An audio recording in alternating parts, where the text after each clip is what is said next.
So today I'm going to be doing a remote start install on a 2019 Mazda CX-5 Grand Touring. I have the Fortin Evo-One bypass and remote start module here.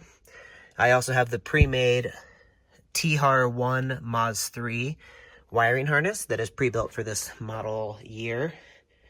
And then I also have the Fortin Flash Link updater.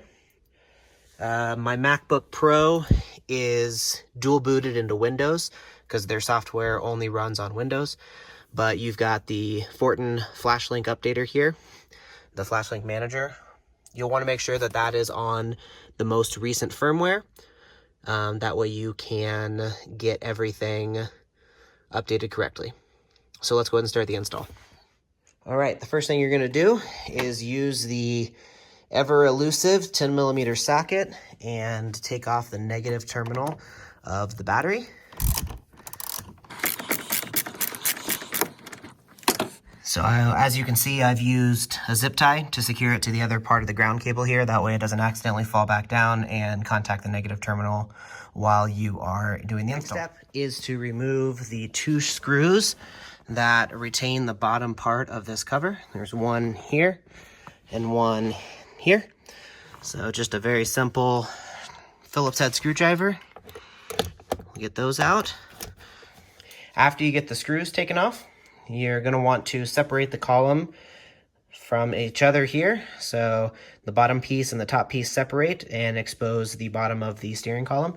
What you want to do is use a flat blade like a putty knife to very gently go in here and pry these retaining clips apart, making sure not to break anything. And you'll want to do that on both sides of the steering column here. For that tight corner here, I'm going to switch over to a blade. And again, pop, there we go.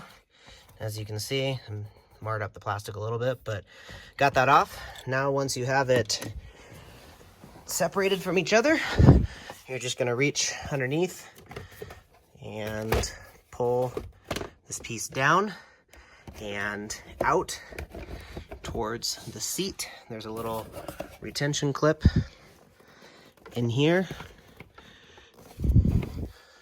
There we go. So that little retaining piece right there in the middle fits up into this little bracket here. So you make sure, don't pull straight down because you'll snap that. So you make sure you push it towards the steering wheel to remove it. All right, next step is to locate the two wiring harnesses that we are going to be removing to install the wiring harness for the new module. As you can see, there are those white clips right behind that retention clip that I showed you earlier. You're going to just pull both of those out by pushing on the button and pulling them out. So here is one, and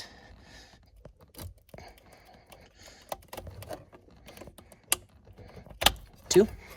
There we go. So there's our two clips for the ignition module.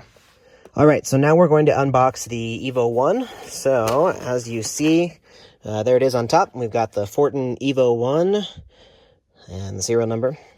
On this side, we have the power plug from the wiring harness and one of the links on this side. The other two are for expanded options that we won't be using in this video. And on this side, we have color-coded plugs as well. For this install with this harness, we'll be using the red and the white. The black closest to the left here is actually for the programming link to connect it to the computer. As you can see, there's the button underneath there, which we'll be using in further steps to program the unit. And then it has this yellow wire loop. That is supposed to be cut for automatic transmissions and left intact for manual transmissions. Since this is an automatic transmission, we will be cutting that here shortly. As you can see as well, in the box, there's a bunch of wiring harnesses that have male plugs on one end of it, and then on the other end is the wires that you would use to splice it to the existing connectors. Since we are using a wiring harness as opposed to connectors, we can actually just leave everything else in the box and just take the module out. All right, the next thing we're unboxing is the Thar-One-Maz3 wiring harness. So here it is. Yep, pretty standard wiring harness here. So, all right, looks like 2 male plugs on this side, 2 female plugs on this side, and then on the side that actually connects to the module, we've got 1, 2, 3, and the red 4 plugs that will go into the module eventually. So let's go ahead and get all this stretched out. All right, so here's the wiring harness after unpackaging. I also cleaned up some of the wires that I won't be using in this install. So for example, this wire on the top side of the wiring harness would actually connect to the light module, the switch here. It would connect inside here to control some of the features of the lights. However, since we're gonna be using the bypass module, we won't need that. And over here, this is some of the unused plugs, unused wires from the bottom side of the module. So that plug will go into the module, and then these are just unused in this install. So I went ahead and cleaned them up and put them all together so that way we can have a nice clean install at the end. All right, so let's go ahead and get this wiring harness installed. So here are the female ends of the wiring harness. Let's go ahead and get those clipped in. There's 1 and 2. Now we're going to take the male ends of the wiring harness, and I'm actually going to go ahead and tuck the rest of this back in down here. So I'm going to move this down, reach up underneath, and pull it down behind the dashboard. The plastic cover here, making sure to keep this portion of the module up. Go ahead and retain those cords down there. Now we're going to reach up underneath the ignition here, up into the steering column, and we've got the 2 plugs. The smaller one is going to go on the right side. The larger one is going to go on the left side, and they get installed with the buttons here facing down towards the floor mats. So let's go ahead and get this one installed. There's a click. We like hearing those. I'm going to fish this back through just to make it cleaner. Let's see. There we go. And click. There we go. So now we've got the original male ends here into the female side of the wiring harness, down through the wiring harness, and the male ends of the wiring harness back up where the original plugs were. So that is everything that we need to do on this side. Now we'll move down to the module. All right, now that the wiring harness is installed, we can go ahead and reconnect the battery. So I'll clip off my retention zip tie there. Connect the battery terminal. Whoops. There we go. Keep that connected. And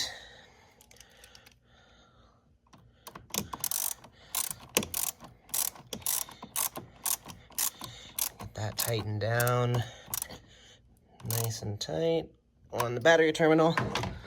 So now we once again have a secure connection and the car is live. All right, back inside, we're gonna go ahead and clip this little wire harness there to signify that we are going to be using an automatic transmission. So as you can see, it's now separated. For good measure, I just went ahead and bent them back just so they won't accidentally contact each other. Don't think that will do anything, but call it my OCD coming out there. Now I have the flash link module plugged into the computer. It does say that it can't find the module yet because I don't have it plugged in, but we're going to grab the EvoOne here and plug it in. It's now going to think, inspecting the module just to make sure that everything is good here. And then it's going to take us through a few options. This is the most fun part of the video. All right, so there is the EvoOne. Flash link updater is good. The EvoOne is good. So we're going to go ahead and click start. It's going to walk us through these options here on the top corner. So the first one it's going to say is, what's your make? We're doing this in a 2019 Mazda CX-5. So there's Mazda 2019 CX-5, and as a push-to-start automatic engine. Vehicle equipped with an alarm. Yes, it is. And I would like the remote starter and alarm system. I would like to have it have the 3x lock remote start. You can also do lock, unlock, lock in order to remote start, but I think hitting the lock button 3 times is nice. So click on that. It does ask if you have any additional RF radio frequency kits or the smartphone app. Right now the smartphone app is only available in Canada, and since I'm in Colorado, cannot get that, and I'm just going to be using the OEM key, so I don't need to select an RF kit here. So go down and click no RF kit. Connection side, I am using the Thar-One-Maz3 as we were talking about earlier, so there's that. Once it deciphers all the choices that I have put into the system, it's now going to give me an installation method, which is going to be an immobilizer bypass. So we're going to go ahead and click flash, and it's going to go ahead and update. You can see this little bar at the bottom will walk you through the update. All right, so now it is rebooting the module, and we get 100%. And we get loading module data again, accessing information from the EvoOne. And now you can see the firmwares are updated there. So 8505 and the remote start is 1.24, which is the newest firmwares. And again, it confirms the different options we had checked before. Once we get the actual bypass key from the car, we'll be using this decryptor, which is right there. I'll show you that as soon as we get the next part of the install put together. So go ahead and follow the programming directions here. Pretty simple process. First thing you're going to do is click and hold the button on the side that I showed you earlier. Click and hold that, and you're going to take your 6-pin connector from the wiring harness, and you're going to insert it until it clicks. Now it's going to go through this little lighting scheme here where it goes red, yellow, red and blue together, and then blue. It does ask you to release it while it is blue. So there is blue, release. If it stays lit blue, you've done it correctly. So now that it is blue, it is ready to accept the ignition sequence. So we need to connect the rest of the harnesses. So here's this one. And then on this side, we've got red to red and white to white. And there we go. The module is ready to take the ignition sequence. So once those are connected, we're going to go ahead and, without pressing the brake pedal, we're going to push the start button twice to turn the ignition on. So accessory mode and then on. It's going to go through this little flashing sequence of red, yellow, blue, red, yellow, blue. After it has read the keystrokes, the actual encrypted ignition sequence that is in the car, it's going to turn and just alternate the red and yellow lights back and forth. Excuse me. Once it reads it, it'll just go to blue and stay blue. There it is. And now the ignition will go off. And so once it's in the flashing red and yellow, we're going to go ahead and disconnect all of the connectors here. So the 20 pin, the 2 pin, 6 pins on that side, and the big 6 pin. Had a little problem with this one earlier. Oh, it's a little tight, which is good. There we go. So now we have the EvoOne module again. I'm going to go ahead and plug it back into the programming module here. And go ahead and set it up here on the seat. All right, once it gets through that loading sequence, it's going to read all those options that we programmed earlier. We are going to go over here to Decryptor, which is the bottom setting here in the list. Decryptor. Now it's going to take that data from the module, from the ignition sequence. It's going to send it up to the servers, get a key code to be sent back to the module, which will then allow it to act as if it's a key. All right, once it gets the signal back from the server, it has the bypass key code is being sent to the unit. Once this status bar finishes, we'll be able to install it back in the vehicle and test it out. All right, now we get decryptor process complete. The module is ready for use. So let's go ahead and disconnect it from the flash link here. Go ahead and pull that out. And now we'll plug it back into the wiring harness, and I will show you how it works. All right, so now we have it all plugged back together. We're gonna go ahead and test it out, make sure it works. So go ahead and close the door.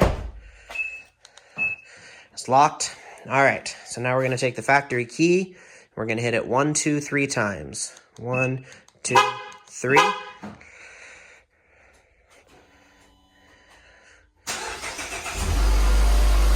And there we go. We have a remote start. Now, the important thing to remember is once you unlock the doors and get in the car, you want to make sure you don't hit the brake. So you can see down there, if I hit the brake, it actually will turn off. So I'll do that in just a second. What you do want to do is you want to hit the start-stop button. The light will flash twice, and then the car will be ready to drive. But if I do hit the brake first, it actually turns off the car. So that's a safety feature. If for whatever reason you accidentally hit the brake, all you have to do is just depress the brake, put start-stop, and you're good to go. Otherwise, once it's remote started, you get in, hit the start-stop button, then hit the brake, and everything will be fine. You'll be ready to drive. Last thing to do is to go ahead and get the steering column reassembled, get everything buttoned up so it looks nice. I'm going to go ahead and install the remote start module back here on this back firewall. I've got some black cable ties that I'm going to use to attach it to that wiring harness that's already back there. You can see there's a clip right here. So I'm going to go ahead and use that clip and attach the module to it, and that'll be it. All right, so now I have the module tied back up there. So you can see it.